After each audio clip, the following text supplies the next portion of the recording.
Deep inside Windows lies a powerful database that controls how your system behaves. In this video, we will help you understand the Windows Registry. The registry is essentially a giant collection of settings for Windows and your installed programs.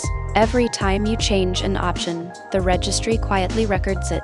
You can view it using the registry editor, opened by typing regedit in the search bar. Inside, you will find folders called keys, which branch out like a tree, holding values that store specific settings. Advanced users edit the registry to unlock hidden features or fix certain problems. However, a strong warning applies. Changing the wrong value can cause serious issues, so this is not a place for careless clicking. Before making any edits, always back up the registry by choosing Export from the File menu.